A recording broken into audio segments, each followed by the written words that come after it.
ეს ხო გადმოვიბარეთ დღევანდლიდან. თვალნასლი შეუძლია პაციენტსაც და სტომატოლოგიურ გარემოში მაღალი ტექნოლოგია ყველანაირად ტექნიკურად ხოლმე ის უფასო იქნება სოციალურ პროექტ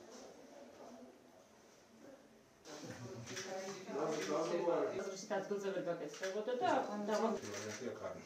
კარგი ვარიანტია. არ არის ისე რომ თქვა თუ იმის უკეთესი.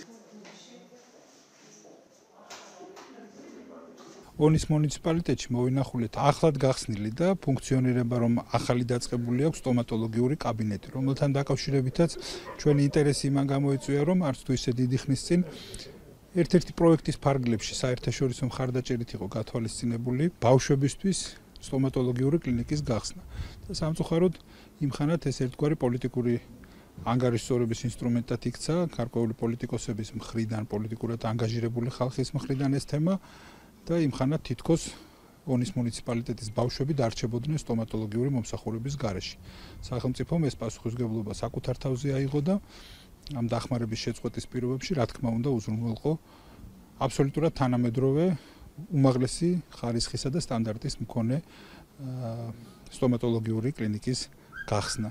ის ფუნქციონირებს საბედნიეროდ და რა თქმა უნდა, სახელმწიფო ყოველთვის იქნება სადარაჯოზე იმ ინტერესებისა, რომელიც ჩვენი ქვეყნის მოსახლეობას გააჩნია. მივესალმებით ონის მუნიციპალიტეტში უფასო სოციალური პროექტის გახსნას ბავშვთა სტომატოლოგიური კაბინეტი, რომელიც მოემსახურებათ უშუალოდ ბავშვებს, სოფლათა და ქალაქ ონის რაიონში მაცხოვრებელ ბავშვებს, რომელთაც უფასოდ გაეწევათ თერაპიული და ქირურგიული მანიპულაციები და აღარ მოუწევთ მათ რეგიონებიდან რაიონიდან გასვლა და ადგილზე ჩაუტარდებათ ყველა ის მანიპულაცია, რომელიც მათ ესაჭიროებათ.